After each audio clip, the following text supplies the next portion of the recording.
For today, we're going to be doing chicken parm, and I'm going to show you two different ways to do it. One's going to be a double dredged fried version, and the other is going to be a healthier one that's going to go into the air fryer, and it's not going to be breaded, but it's still going to have all that nice ooey gooey cheese and the meat sauce, and oh, it'll be delicious. So if you're doing the air fryer, all you need is a pan and aluminum foil. If you're doing the double dredged, you're going to need a tong. You're going to need a fork so that you can mix up the flour and the breadcrumbs. You're going to need 3 paper plates, one for the flour, one for the breadcrumbs, and one to let it sit when it's after it's been fried so the oil can drain off. So that you're going to need the paper towels for as well. And then you're going to want a deep-sided bowl of some sort because that's going to be the eggs when we're doing the dredge. And so you don't want to have it as a flat surface because then, it'll run off and be dirty. So let's talk about the ingredients. Okay, so whichever version we're going with, you're going to need olive oil, the chicken thighs. The spices you're going to use are the Italian, some garlic powder, and some sort of a chicken spice if you'd like. If you don't have one or you don't like that, you can go ahead and put in some oregano, some extra garlic, any of the other Italian seasonings. You also want black pepper. And either one, you're going to need mozzarella and meat sauce. Now, originally the meat sauce was supposed to be from the earlier video, but I had to do a test run and that used the rest of it up. So if you don't have the earlier one or you don't want to make the other one, pizza sauce works great too. Now, if you're going to do the fried, you're going to need some all-purpose flour, breadcrumbs, 2 eggs, basically 2 eggs per thigh. So if you're going to do 3, you'll probably want 5 to 6 eggs. And if you want the skin nice and crispy on the outside, then you're going to want some baking powder because that's a leavening agent and it just makes it a lot fluffier. Okay, let's go ahead and start preparing the one for the oven. Okay, so the one that's going into the oven or air fryer is pretty easy. You're just going to take it. You can pat it down if you want, and you're going to take your spices and just lightly coat. So while you're doing that, you're going to want to preheat your oven to 350 Fahrenheit or about 190 Celsius. And if yours runs a little cold, you can go up to 400 degrees Fahrenheit, which is about 205 degrees Celsius. You just want to coat the one side for right now. And we're going to put that in for about 5 minutes, and then we're going to check it. And after we check it, we're going to see if we need to do more than 5 minutes aside. But either way, halfway through, we're going to flip this, and then we're going to spice the other side. So not too hard to do this, pretty quick. So now that we've got this done, I'm going to start working on the mixtures for, oh, that was quite a bit. If you have too much, like that, just push some off to the side. And you can move it around until you get the right consistency. Now, since I messed up and put too much there, I'm putting a little bit more of the Italian. There we go. But, if you like that much pepper, go ahead, but a little much for us. Okay, so after 5 minutes aside, this is almost completely cooked. The smaller half is definitely cooked. This is about 150, 155, and we're putting it back in the oven, so that's going to be good enough for right now. So you can take your pizza sauce and you can either dump it on. If you want to be more precise, use a spoon. And once again, if you still have the meat sauce, this is where it would go in. I definitely recommend the meat sauce if you have it, but this is still delicious. So just make sure you're coating the entire thing. Doesn't matter if some comes off the side. Then you're going to take your mozzarella and you're just going to sprinkle that over the top. Once again, you just want to try to coat everything. Some will come off to the side, but don't worry about that. I have a hungry girl next to me trying to get to the cheese. Should I give her a little? I'll give her a little. Here you go, Snow. There you go, Sky. There you go. Okay, that'll keep them busy while I take this hot tray back to the air fryer. This is constantly under my feet. Yes, aren't you, Snow?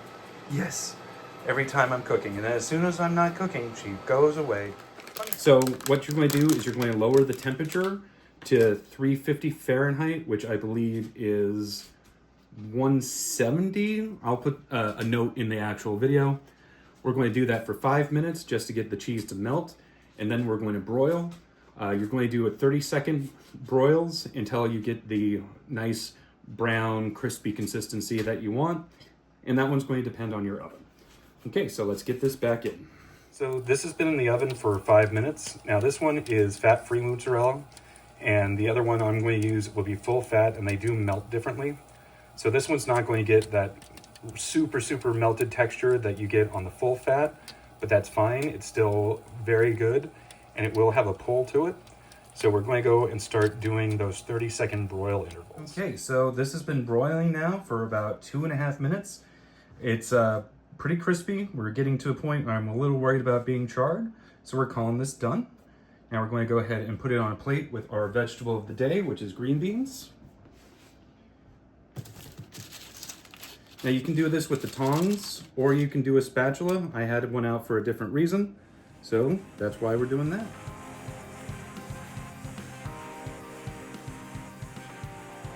So for the fried chicken, what you're going to want to have is flour and breadcrumbs, and you want more flour than you want breadcrumbs because you're going to go into this twice. This is called double dredging. I'll show you the technique, but we're getting this prepared first. So what you're going to do is put it out onto the plates. You want to make sure you're going to have enough to completely coat whatever chicken that you put into there. So once you have that going, you're going to carefully add your spices. Don't want to do so much pepper like I did last time. And I like to put them in both to make sure that it's nice and very flavorful. And you're probably going to want a little more than you think you need because it kind of disappears when you start mixing it all together.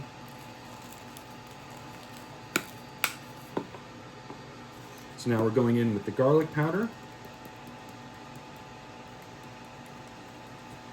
And then lastly, we're going in with the Italian.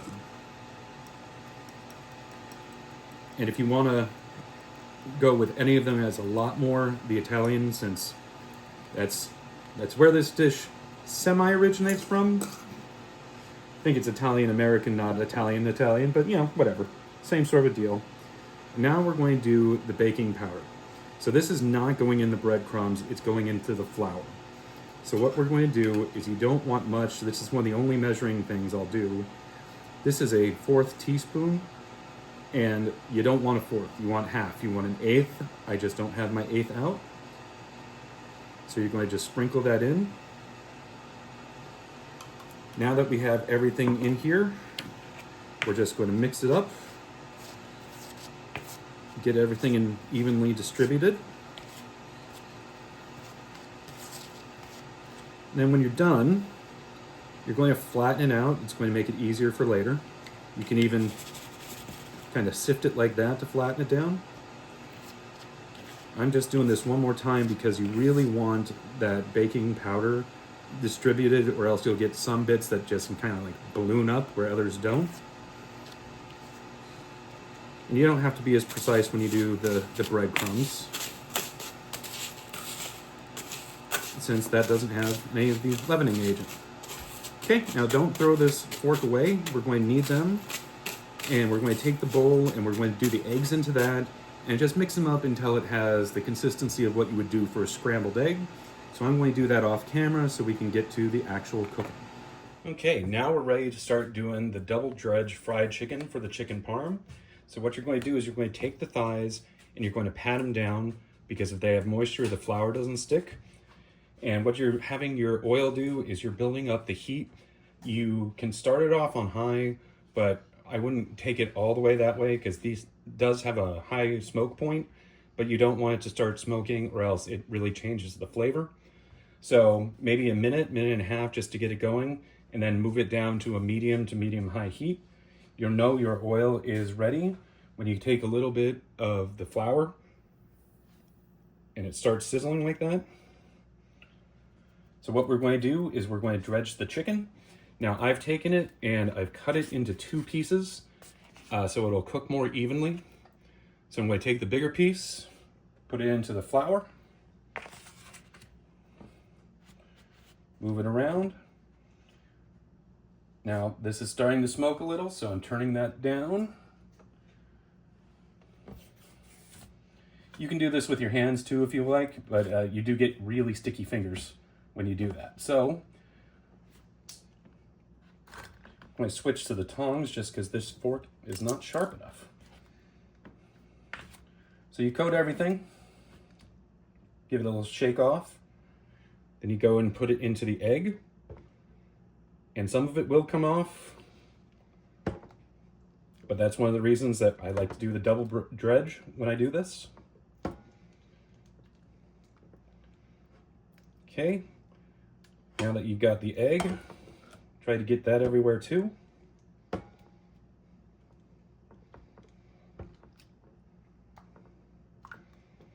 All right, now we're going into the panko. Same deal. You want to get that everywhere. And I said panko, that's just what I happen to be using, any breadcrumbs. Okay. Missing a little from up here, so we'll just put some of that in. Okay. Back into the egg.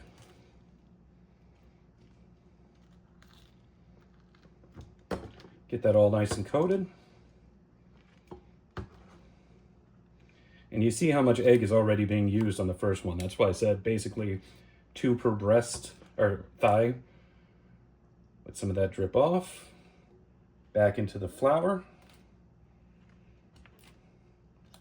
Make sure everything's nice and coated. And this is where you have to be very careful because the oil can spit at you and it really hurts because it's boiling oil. And if you've ever played a medieval game, boiling oil, not fun to have over your skin. Makes things tasty when you fry them though. Okay, then we're going to go in. Now I didn't fill up the whole thing because I don't like a lot of oil. So you just need enough to coat about half the chicken. And you're just going to leave it in here for 2 minutes. Something else you can do if you would like to try to get the sides a little bit more, since we're not doing the full bathed in oil, you just kind of move it around gently and slosh it. You can see it moves up to the side, so that starts going. And you see how it's browning or kind of going out further here? That's why we put in that baking powder earlier. Okay, now that this has been in here for 2 minutes, we're going to flip it. So you want to get around it like that. Nice golden brown color on that. Once again, you can get your sides going like that. So you have a nice even one. And you see how fluffy that got? Yeah, that's going to be good. So we're going to do this for another 2 minutes. And sometimes you might need 3. It depends on how big the piece of chicken is. But after 3, I would definitely test the temperature first before doing anything else. And since this is going into the oven, it doesn't have to be the full 165. It will be in there for at least 7 minutes. So 150, 155, that's also great. So we're going to finish this off and then go into the oven. So if you don't think the sides are done enough after that, you can always just move it like that. Hold it there for a few seconds.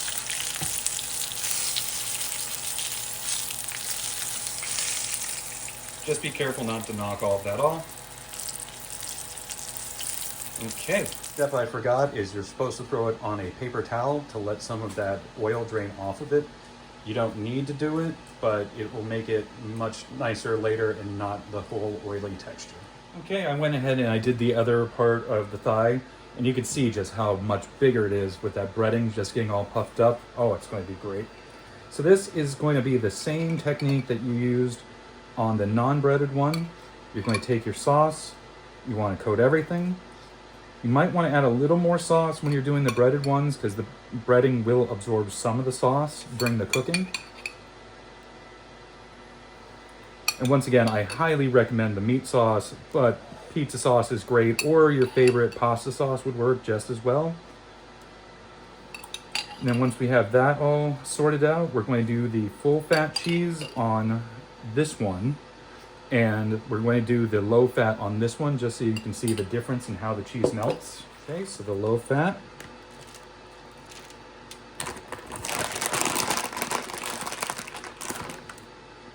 Someone's over here hoping for a second batch of cheese, but she's not going to get it.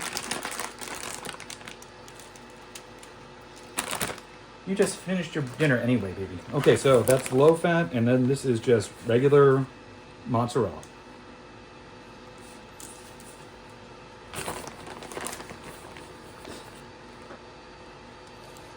Just make sure everything's coated. Some of it's going to slide off.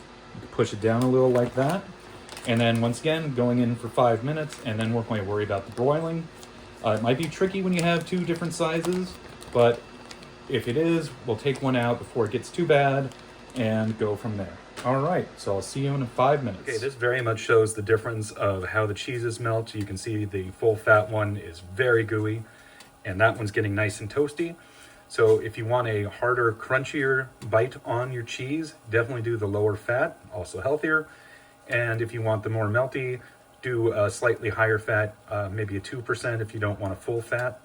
But they're both ready to start doing that broiling process. Okay, so this was another 2.5 minute. You can see this one's nice and toasty. This one's really good, but this is why you have to watch. It could have been 210. I couldn't see this part, but you can see that's a little blacker than you want. But you can move that aside. You still have all that goodness. So we're going to go ahead and plate it, and then it is time to eat.